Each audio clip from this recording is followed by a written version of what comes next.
Mucho hemos escuchado y hemos hablado en estas últimas horas sobre el caso Moisés, este joven que fue condenado a 12 años tras asesinar a su padre luego de sufrir él y su familia distintos tipos de abusos. Este caso está en la justicia y de hecho su familia también está elaborando distintas estrategias para lograr recuperar y entregarle la libertad a este joven. Hoy les propongo reflexionar sobre este caso. Bienvenidas, bienvenidos. Así comienza la doble.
Estamos en vivo este lunes abriendo la semana aquí en el lado B en la pantalla de TV Ciudad y les propongo hoy reflexionar precisamente sobre este caso que ha generado en las últimas horas muchas repercusiones. Tengo dos invitadas. Primero saludo a Sara Martínez, la hermana de Moisés. ¿Cómo estás, Sara? Bienvenida a la doble. Gracias por acompañarnos. No, muchas gracias a ustedes por el espacio. Bueno, te agradecemos que estés aquí con nosotros acá para poder charlar un poquito y también Andrea Atuana, ¿no? De la ONG El Paso. ¿Cómo estás, Andrea? Bienvenida. Muy bien, muchas gracias, un placer. Bueno, ya vamos a ir a conversar un poquito sobre las estrategias que ahora tu familia también está llevando adelante. ¿Cómo estás viviendo vos estas horas, ¿no? Has hablado públicamente incluso, estás siendo muy clara con todo lo que estás diciendo. ¿Cómo está siendo ese proceso hoy en día? Actualmente estoy como un poco aturdida. De la nada es como tomar contacto que hay un montón de personas del país, por no decir el país entero, que saben de tu situación. Y es como mucha exposición, pero tristemente lo entiendo necesario porque se necesita visibilizar este tipo de situaciones para generar algún cambio. Lo tomás como eso también, ¿no? Un poquito Sí. charlamos fuera del aire antes de entrar al estudio, de que este caso también te permite a vos contar lo que pasó, pero probablemente también termine ayudando a otras personas y sobre todo que muchos conozcamos qué es lo que está pasando, ¿no? A partir de una situación así. ¿Lo estás viendo? ¿Te lo hacen sentir de esa manera también? Sí, bueno, de hecho muchas personas me escriben relatando situaciones de violencias que han vivido, que ahora sí se están animando a denunciar, otras que ya tienen como 4 denuncias y todavía no ha pasado nada. Entonces sí, trato de tomarlo desde lo colectivo y no solamente mirando a Moisés, a Sara y el resto de nuestros hermanos desde la individualidad, sino que es algo que tristemente la violencia atraviesa muchas infancias y adolescencias. ¿Te ha pasado que te han contactado? ¿Te han contado también casos similares o situaciones de violencia? Muchos. Sí. Sí, demasiados. Me sorprendí realmente. ¿Y con algún punto de contacto con lo que te tocó pasar a vos también, incluso años atrás? Sí, algunas situaciones de abuso que me han relatado y el otro día una persona en particular me contó que a raíz de una nota que vio se animó a denunciar. Que ese es todo un capítulo, ¿no? Ya lo vamos a hablar con Andrea también, el hecho de tomar la decisión. Vos lo has contado, ¿no? Lo que significa, incluso siendo niña en tu caso, ¿no? Estando en la escuela, de atreverte a denunciar lo que estabas sufriendo, lo que estaba pasando. Es todo un tema eso, ¿no? El proceso que lleva a eso y todo lo que viene después. Sí. Que incluso hoy con el paso del tiempo seguramente le das otra dimensión a partir de todo esto que sucedió, ¿no? ¿Cómo fue eso? Bueno, El de tomar la decisión. fue muy difícil, de hecho yo, esto sí no lo he traído, me acuerdo la última noche con papá, que él estuvo en casa, yo sabiendo que al otro día seguramente lo iban a detener. Y en ese momento pasaban muchas cosas por mi cabeza, desde sentirme culpable porque sentía que le iba a sacar un padre a mis hermanos, por otro lado un alivio porque sabía que íbamos a poder, no sé, jugar que no estábamos pudiendo hacer eso, festejar Navidades, tener cumpleaños. Fue un momento muy difícil y una vez que lo pones en palabras decís, bueno, ahora ya está, no hay marcha atrás. O sea, fue como un poco esa la sensación. De hecho, vos estabas yendo a la escuela, ¿no? Vos decís que eso... En sexto. En sexto de escuela es cuando vos denunciás todo lo que estaba pasando. Porque allí también me imagino todo lo que debe haber sucedido y lo que contás después de eso. Además, ¿no? Todas las fallas del sistema, todo lo que pasó, lo que te tocó pasar después con el paso del tiempo. ¿Qué te genera todo esto vos, Andrea? Todo lo que ha pasado. Bueno, muchas cosas, porque esta situación de esta familia son situaciones que lamentablemente las vemos a diario en cuanto a todo ese sufrimiento, esa historia de violencia y sobre todo las dificultades para pedir ayuda. Una de las cosas que me parece muy destacable es que Sara pidió ayuda en la escuela y tuvo una respuesta. Eso es muy importante. Y hoy por hoy sabemos que las instituciones que están en los territorios, escuela, policlínica, liceos, responden, ¿no? Están atrás de los chiquilines e intentan proteger. Lo que me parece es que lo que sucedió no dio cuenta de todo el sufrimiento y de toda la violencia que este señor ejerció. Entonces la denuncia fue por el abuso, pero no por toda la violencia que él ejerció. Entonces cuando se dice que el señor cumplió su condena y le pagó a la sociedad, no es cierto. El señor pagó por una condena determinada, que además ni siquiera en ese momento hablábamos de abuso sexual, hablábamos de atentado violento al pudor, ¿no? Entonces cumplió un pedacito de todo el daño y la tortura y el daño crónico, ¿no? Porque tú ves a la familia, a Sara y a su familia, están todos atravesados, impactados desde siempre por esa violencia. Entonces, este caso para mí es un caso que tiene que marcar una diferencia y tiene que marcarla para otras situaciones, en donde tampoco la familia, habiendo pedido ayuda, no la haya conseguido. Porque la condena no fue una respuesta, como dice Sara, eficaz. Fue una respuesta revictimizante, fue una respuesta que luego no generó la reparación en ninguno de ellos. Y además fue una respuesta realmente muy mínima para todo el daño que este señor había realizado. Tengo entendido que después de esa denuncia que vos haces en la escuela, él recibe una pena de 3 años y poco, pero que logra redimir pena y sale al año y poquito, ¿no? Sí, al año y 6 meses creo. ¿Y allí es donde te lo encontrás en el liceo? En el liceo, sí, a la salida del liceo. Y ahí empezó todo de nuevo, como que se aparezcan varias oportunidades. De hecho, algo que me pasó el otro día, que a raíz de todo esto me escribió una compañera de trabajo. Yo cuando volví para Montevideo empecé a trabajar en una pañalera en Punta de Rieles y ella me dice, vos de un momento para otro desapareciste. Y claro, de un momento para otro yo tuve que renunciar, pero mi renuncia, y eso yo lo había bloqueado completamente, se debía a que papá había aparecido más de 3 veces en mi espacio de trabajo, además de en el que estoy ahora, ¿no? Que eso también lo declaré. Pero eso es algo que yo había borrado, o no sé, lo bloqueé como mecanismo de defensa. Pero sí, mi padre después que salió de la cárcel no dejó de atormentarnos. Claro, no solo a vos, también al resto de tu familia, ¿no? Sí.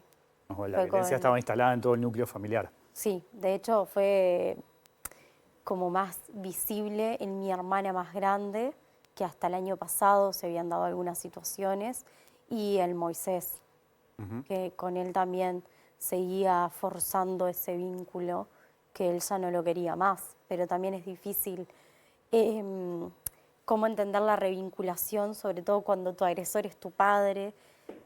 Es muy complejo para uno. Y esa necesidad de tener un papá, ¿no? Que yo siempre lo digo, o sea, ahora de grande me hubiera encantado tener un papá. O sea, es la verdad. Yo veo otros padres y me muero del amor. Digo, papá, ¿por qué no tuve uno así? Pero en su momento también me pasó de ver a un varón con una niña y pensar que todos hacían lo mismo. Es como muy difícil entender que las secuelas te acompañan para toda la vida. Que eso es lo que la justicia no está entendiendo. Bueno, allí tocas también, Sara, otro tema importante, porque además de la violencia, ¿no?, intrafamiliar que ejercía tu padre, vos sufriste violencia del sistema. también, ¿no? Porque cuando tuviste que ir a declarar, a brindar tu testimonio, allí pasaron cosas terribles también, ¿no? Sí, de hecho, vuelvo a lo mismo y voy a insistir hasta el cansancio. Acá no estamos pidiendo que se aplique algo que está por fuera del marco legal, ¿no? Acá estamos pidiendo que se aplique el artículo 36, que el artículo 36 da cuenta que hubo una denuncia, que no habla en periodo de tiempo tampoco, que la respuesta no fue eficaz. O sea, a mí me violentaron de una manera tremenda. O sea, yo no me olvido más de la sonrisa del perito. O sea, su cara me quedó grabada. ¿Por qué sonreía? Porque, bueno, me pasó esa situación que yo traigo, es como, necesitaba a toda costa, yo además me acuerdo de llorar y preguntarle si esa era la manera de que yo le marcara el tamaño del pene de mi padre. Eso cuando vos fuiste a declarar. Cuando yo estaba internada. Ajá. Sí, para ver si el abuso había sido real. O sea, te puso una regla para que marcaras Sí, el una tamaño. regla marrón. ¿Y ahí sonreía cuando hacía eso? Sí, me decía, dale, decilo que al resto de las mujeres les encanta. Justo hablaba de mi hermana, que era una menor, mi hermana que me tuvo que acompañar, y 2 personas más, 2 mujeres más, y esa fue la respuesta que él me dio. Yo tuve que sí o sí marcar. Más otras que está, eso sí prefiero no decirlo. Esto de la violencia del sistema también, Andrea, obviamente que falta perspectiva de género, entre otras cosas, ¿no? Y es terrible que estas situaciones pasen, ¿no? Que hayan pasado, y no sé si seguirán pasando hoy, además también. Bueno, yo me pregunto si ese perito hoy sigue actuando. No sabemos qué. Todos nos preguntamos ¿no? también. Porque hace 15 años, tampoco es que hace 50. Hace 15, capaz que ese señor sigue trabajando. Entonces, lo primero que pediría es a la institución, al sistema de justicia, que averigüe quién fue ese perito y que vea si sigue trabajando o no, porque realmente es como una segunda violación, que te hagan eso, que se rían, que te expongan. Es muy penoso para las víctimas tener que contar. Entonces la pregunta es, ¿y por qué no denunciaste? ¿Y por qué no contaste? Y cuando las víctimas saben que pasan estas cosas, entonces ¿quién va a denunciar? ¿Quién se va a animar a contar? Y por otro lado también contar, yo creo que Sara fue muy valiente, porque la mayoría de las víctimas niegan por miedo, por ambivalencia, porque también ese es tu padre, y pues estas cosas que ella pensaba la noche anterior, voy a dejar a mis hermanos sin padre.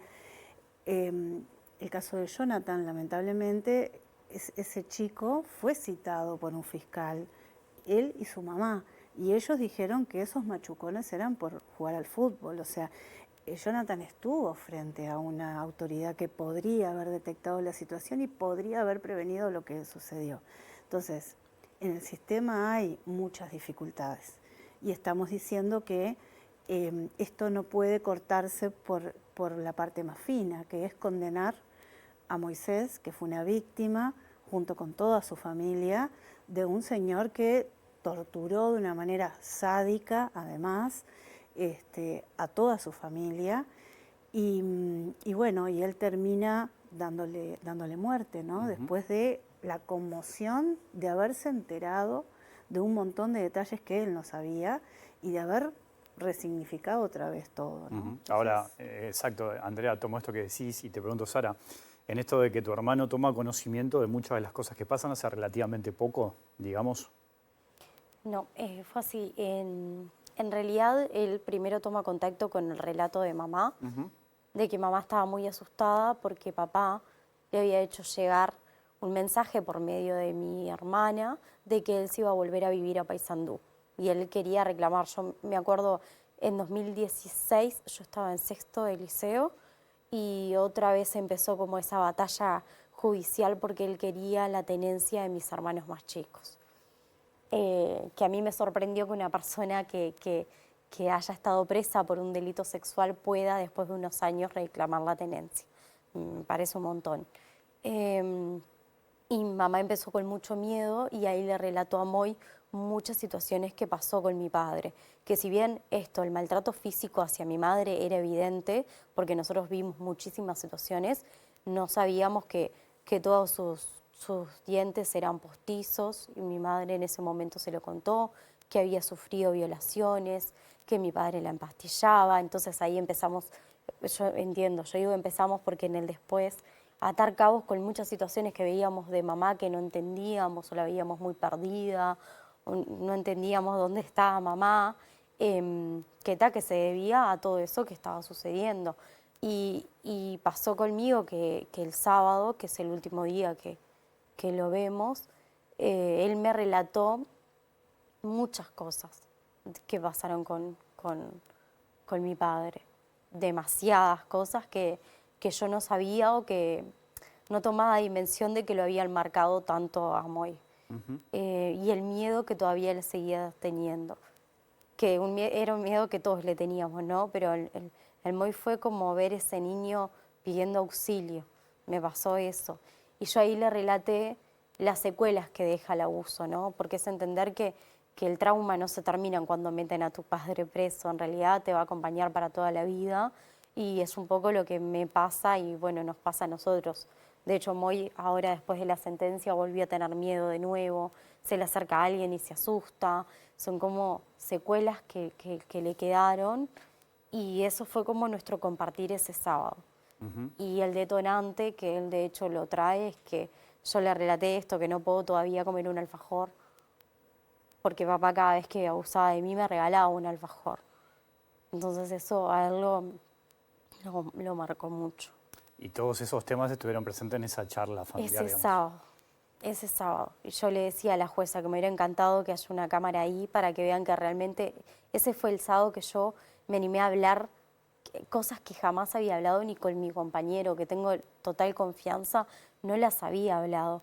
Con Moy fue como sentar a dos niños y que entre los dos niños empezaran a relatarse todo lo vivido. Pues, después de esa charla es que él cita a tu padre. Cita no, va a la casa de papá. Va a la casa y, bueno, se da todo este desenlace. Sí, después de esa charla fue. Él lo que traía es que, él me dijo, de hecho, voy a ir, le voy a pedir explicaciones de por qué nos hizo esto y que no se aparezca más allá, en Paysandú. Yo le dije que no vaya, porque yo sabía que papá lo iba a volver a tratar mal. No podemos esperar otra cosa de él. Pero fue igual. Y pasó lo que pasó. Ya vamos a hablar del artículo 36, al que ustedes también apuntan como familia y la defensa de ustedes, ¿no? Estamos hablando de este artículo que exonera a la persona, en este caso, que da muerte a otro individuo, teniendo en cuenta todo el pasado, la violencia intrafamiliar. Hay un antecedente de esta misma jueza, además, que aplicó ese artículo con una mujer también que en su momento asesinó a su esposo después de años de víctima, ser víctima de violencia, ¿no? De hecho, también un poco la estrategia pasa por ahí, ¿no? Apuntar ese artículo que ustedes consideran, además, que en este caso se aplica. Además. Sí, además tengo muy claro, porque estuve en el momento en que se estaba discutiendo ese artículo, que ese artículo fue escrito para estos casos, ¿no? Fue, en realidad se modifica un artículo, el artículo anterior, que tenía otra formulación, y se coloca específicamente para cuando existen casos donde, a raíz de toda una historia de torturas, de malos tratos, de sufrimiento, bueno, la persona pone fin matando al agresor. Entonces, realmente, si Uruguay, si los legisladores realmente votaron un artículo que permite eximir de pena a una víctima de violencia, es bastante inentendible que tengamos una fiscalía que opine que la forma en que culminó la vida de este señor fue injusta, ¿no? Y que no se puede dejar impune a quien cometió ese acto, cuando tenemos un artículo que sí te permite la absolución. Entonces después entramos en los detalles técnicos, que si se cumplían las tres condiciones, si no se cumplían, todo eso a base de interpretaciones, porque una de las cosas que dice el artículo es, habiendo denunciado, si es posible denunciar, ¿no? Hay una interpretación que dice, bueno, si fuera posible denunciar. En este caso hubo una denuncia y la respuesta no fue eficaz ni de cerca. Entonces, yo creo que realmente me resulta absolutamente inentendible, me resulta más como una especie de análisis hiperjurídico donde se pierde la realidad de los seres humanos para los cuales las leyes fueron creadas. ¿Vos pensás que es un análisis muy frío y que no se tiene en cuenta, entre otras cosas, todo lo que está diciendo Sara, lo que decía Moisés? Yo creo que sí, que cuando empezamos en los vericuetos jurídicos nos olvidamos de la esencia. En esto de la frialdad, Marco, porque uno de los elementos de la jueza es que no hay denuncias posteriores al año 2010, ¿no? Es una cuestión de temporalidad. Eso no lo dice el artículo 36. Y la otra señora lo tuvo enterrado 14 años. Entonces, ¿qué es lo que estamos ponderando? Además, que no haya habido denuncias, hay una explicación, ¿no? Porque ya había habido una denuncia y el resultado había sido nefasto. El señor sale y vuelve a hostigar a la víctima y no hay ninguna medida que se tome. Le van a preguntar por qué Sara no volvió a denunciar. Cuando el señor salió, o sea, le seguimos achacando a la víctima la responsabilidad de cuidarse cuando, bueno, es el Estado el que tiene que tomar todas las medidas sabiendo que tenés un abusador sexual. Sara ahí mencionó hoy una cosa importante al pasar, que es la del miedo. El miedo presente en todo esto. Lo traigo por esto de que hablamos de las condiciones en las que uno puede denunciar o no, ¿no? Sí, que de hecho que te animes a denunciar tampoco es lo habitual.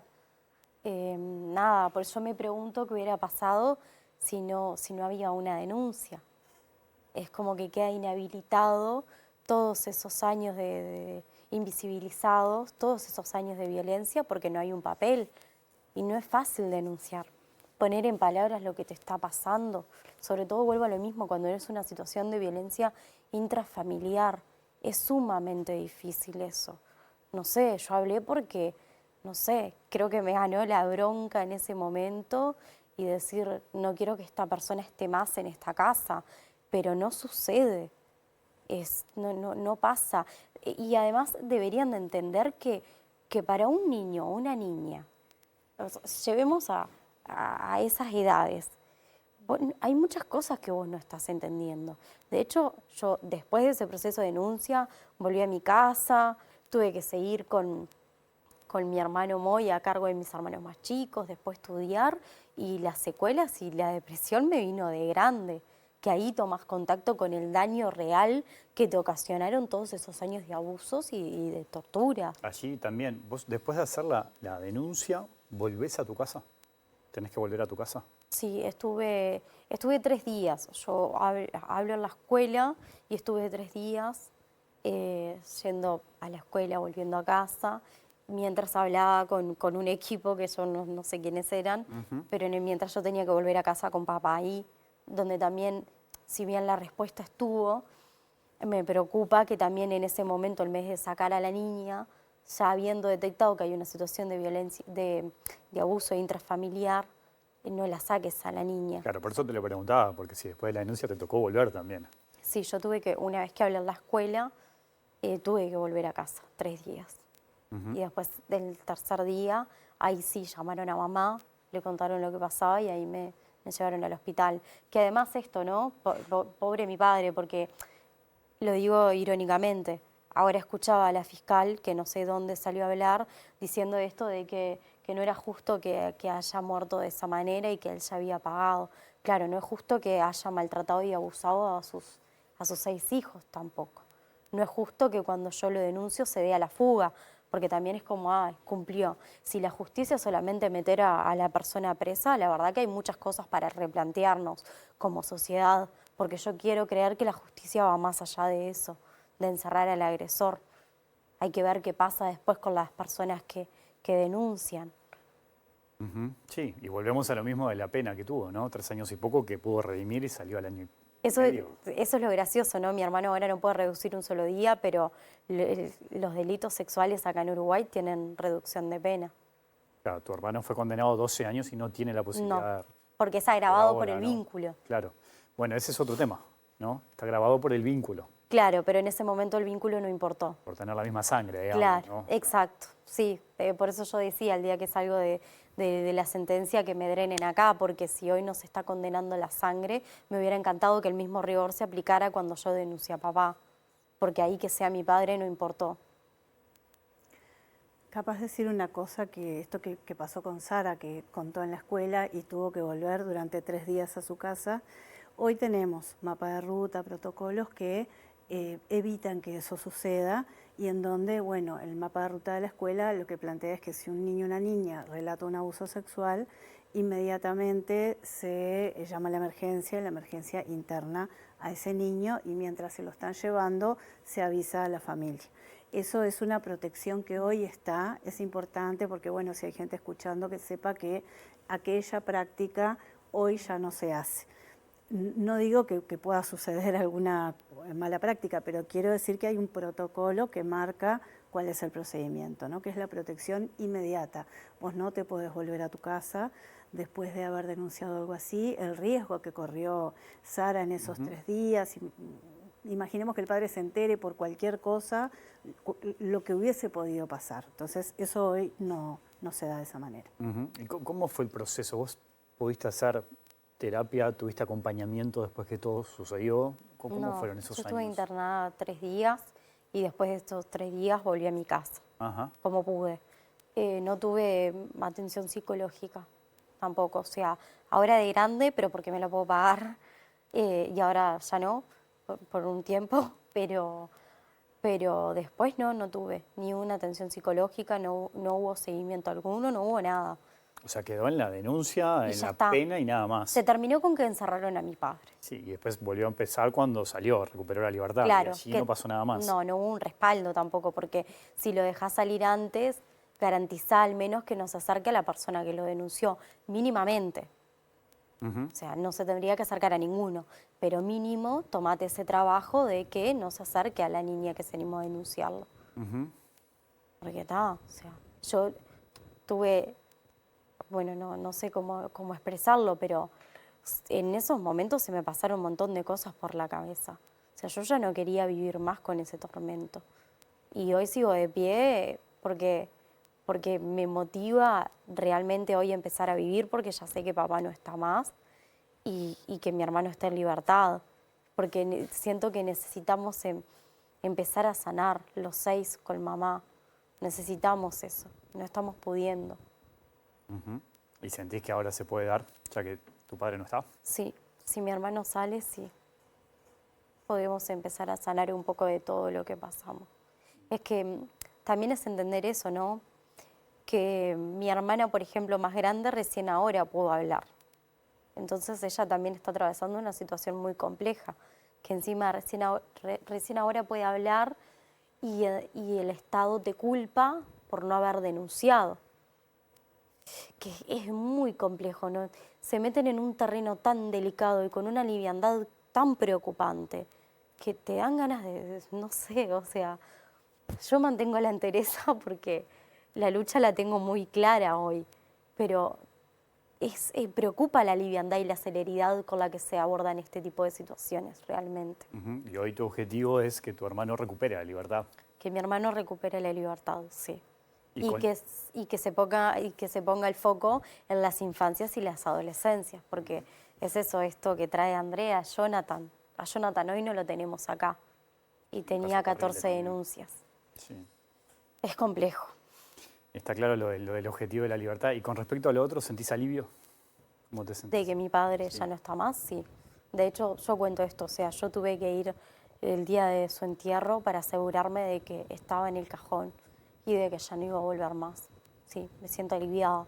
Siento que puedo caminar por la calle tranquila porque mi padre ya no va a aparecer más. Eso sí, es el primer año que siento un respiro. O sea, yo le decía a Moy eso cuando inició Año Nuevo, que él estaba preso ya, le decía a Moy, pensemos que es el primer año que papá ya no está más. Y es así. Ahí, Andrea, Sara arroja un montón de elementos, ¿no? Desde el acompañamiento, la posibilidad de una víctima de tener terapia, tener a alguien que también la acompañe. Esto de poder hablar, ¿no? Incluso es muy valioso lo que vos estás haciendo ahora, hablar en público, que podés estar ayudando a otras personas también.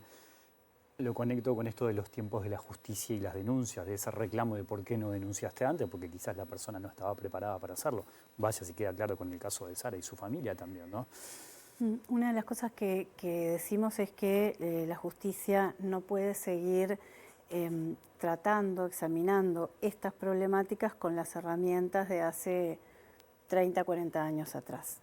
Porque cuando digo las herramientas, no digo cómo está diseñada la justicia. Hoy tenemos que ir a un cambio.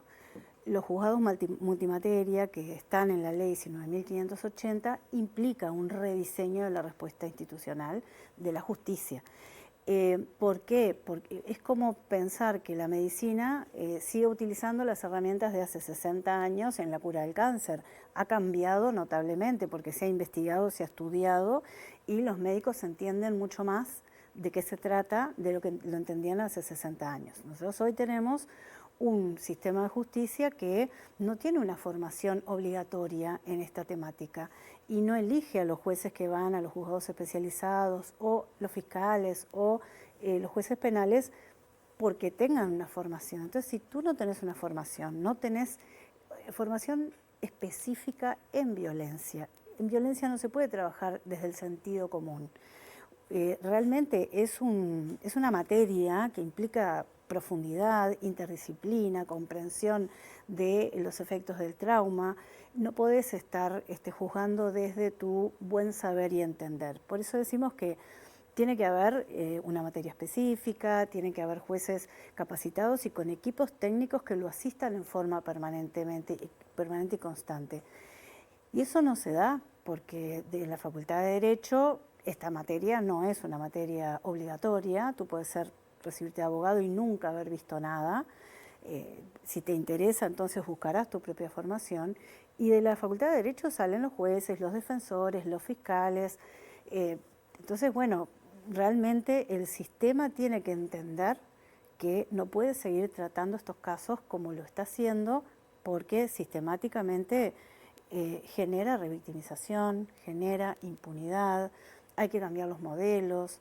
Hay un modelo que el año pasado lo estuvimos trabajando un poco en Uruguay, que es el modelo Barnahus, que es un modelo que ha dado muy buenos resultados para que los niños y adolescentes puedan hablar, relatar y que ese relato y esa declaración tenga todo el peso y la validez y puedan entonces empezar a combatirse la impunidad. O sea, hay que invertir tiempo, pienso, hay que buscar otras herramientas y obviamente inversión económica siempre.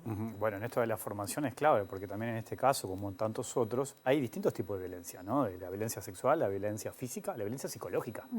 Por lo que también allí el abordaje tiene que ser integral, tiene que ser mucho más amplio y saber cómo encarar una situación de esta, ¿no? Creo que eso también está ahí presente en esto. Y la prevención, porque Sí. si no trabajamos en prevención, Claro. también hay una falla ahí, ¿no? ¿Qué pasó? Que durante todos esos años nadie pudo ni detectar a tiempo, ¿no? Porque con una detección, entonces para detectar, bueno, es necesario también formar a pediatras, maestros, a los vecinos, las vecinas, ¿no? Estar atentos a esto. Y la prevención es ahora, tenemos que empezar ya para que dentro de 10 años no tengamos otro caso así. Sí, nombraste la escuela que es clave en estos casos siempre, ¿no? Las maestras y con una escuela en este caso que respondió bien. Sí, ¿no? respondió bien. Que estuvo a la altura de esta situación y que pudo encarar este tema. Les propongo hacer una pequeña pausa y conversamos un poquito más. Ya seguimos, ¿eh? Hay más lado B aquí en la pantalla TV Ciudad.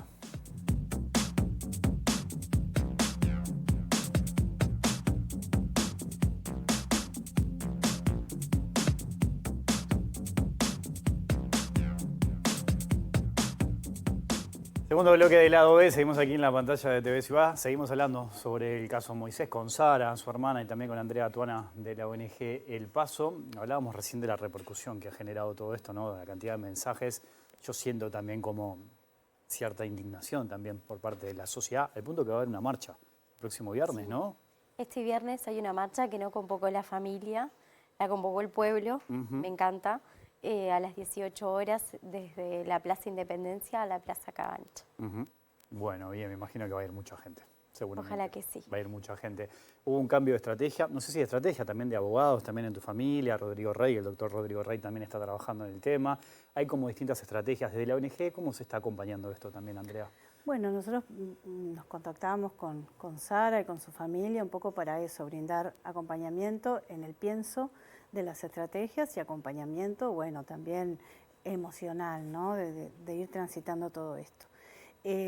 Una de las propuestas que le hicimos a Sara desde El Paso era un cambio de representación, tenemos a Rodrigo Rey, que es penalista y se ofreció a hacerlo en forma honoraria, María Echeto, que es abogada y tiene un consultorio jurídico, y también Ivana Mesano, que comparten consultorio, también se ofrecieron, así que ahí se armó un equipo junto con, bueno, todo el aporte que podamos hacer desde el PASO, muchas veces desde una mirada interdisciplinaria, ¿no?, que puede también aportar a la estrategia.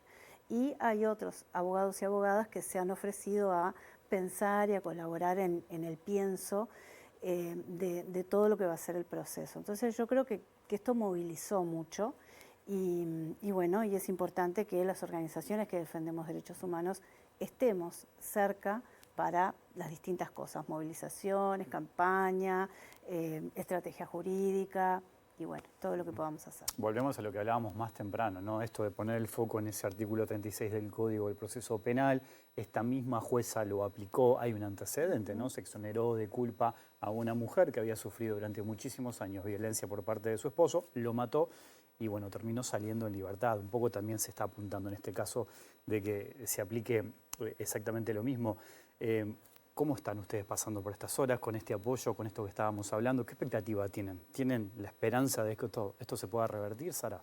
Yo sí, mucha. Espero que se pueda revertir.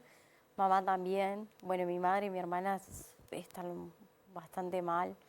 Yo no imagino lo que ha de ser para mamá. Yo digo, si a mí me duele que es mi hermano, no imagino lo que ha de ser para mamá, que encima también en el proceso, lo mismo que mi hermana, ¿no? Hacerla sentir culpable porque mamá declaró que era un buen padre y sí, es esperable. Por eso hablábamos de esto, de que tengan formación también. Me fui un poco por las ramas, pero me parece como muy importante. No mirar solamente la última foto, sino entender el contexto. Y bueno, venimos bastante mal, pero el acompañamiento viene siendo tan grande y un amor increíble, que ojalá que esto como sociedad nos genere como un cambio y que tengamos ese mismo compromiso con el resto de situaciones, porque vuelvo a lo mismo, hay millones de Saras y millones de Moisés que no tenemos que dejar solos ni solas, que nos sostiene y nos empuja a decir, bueno, estuvo la sentencia el miércoles, pero ahora miremos hacia adelante y enfoquémonos en que esto se pueda revertir, ya sea en tribunal de apelaciones, en casación o donde sea. Pero sí, es con expectativas. Esto que hablábamos de que este caso ha generado mucho, ha despertado mucha sensibilidad también, indignación. ¿Has hablado con gente del gobierno, por ejemplo? No, de hecho me encantaría poder hablar con alguien del gobierno que se acerque a preguntarnos cómo estamos. ¿Te gustaría hablar con el presidente Orsi, por ejemplo? Sí, me encantaría, sí.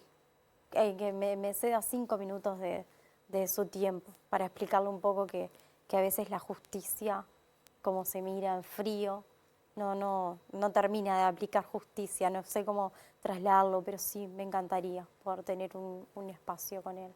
Que escuche a mamá también, que entienda por qué no se animó a denunciar, que escuche a mi hermana, entender que a veces desde la comodidad del sillón, desde que estamos en una casa, que no transitamos ese tipo de situaciones y hablamos con mucha liviandad de cosas que son muy sensibles. Y me parece que como presidente, en un caso que ha tomado tanta dimensión, estaría bueno sí que nos pueda escuchar. Nosotros ya le habíamos entregado una carta a él antes de que este caso se haga público.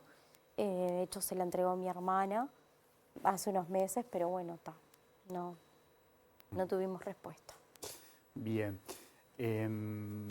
¿Has hablado con Moisés? Sí. ¿Lo has visto? El viernes lo vi. ¿Lo viste el viernes? Sí. Horrible. Yo tenía la esperanza de que el viernes anterior iba a ser el último viernes. Claro. De hecho, él me decía, hermana, es el último, es el último. Y bueno, cuando lo vi ahí sí me desarmé. Yo trato de no llorar, porque cuando conecto con ese dolor me desarma, pero lo vi ahí saliendo detrás de una reja y me desarmé. Él estaba muy mal, muy triste y desesperanzado está también, ¿no? Porque bueno, escuchar todo el tiempo que sí, que lo mataste, pero que era tu padre y que... yo te juro que tenía unas ganas, me controlé un montón en la sentencia, unas ganas de agarrar el micrófono y decirle a la jueza y a la fiscal que no están entendiendo nada, que no sé, perdón, capaz que está mal lo que estoy diciendo, pero cero sensibilidad, O sea, y en eso recalco mucho esto de la formación que tienen que tener. Abordar situaciones de violencia no es agarrar la ley y aplicarlo así en frío, ¿no? Hay que pensar un poquito más allá de eso. Pero sí. Sara, te agradezco mucho que hayas venido. Gracias a ustedes. Que hayas venido a charlar, a contar esto, este testimonio tan valioso, y te deseamos mucha suerte. Muchas gracias a ustedes por el espacio y el cuidado. Gracias, Andrea, también por la visita. Bueno, por favor, yo creo que sería un muy buen gesto que Orsi recibiera a esta familia, porque escuchar de primera mano un testimonio a veces hace que uno comprenda lo que los asesores te vienen diciendo hace mucho tiempo, y este tema es un tema muy grave. De hecho, hubo un caso de femicidio hace 3 días, ¿no? De un policía que mató a su novia. Entonces, sería un muy buen gesto. Gracias a las dos. Gracias. Suerte. Volvemos mañana a las 20. Que pasen bien. Chao.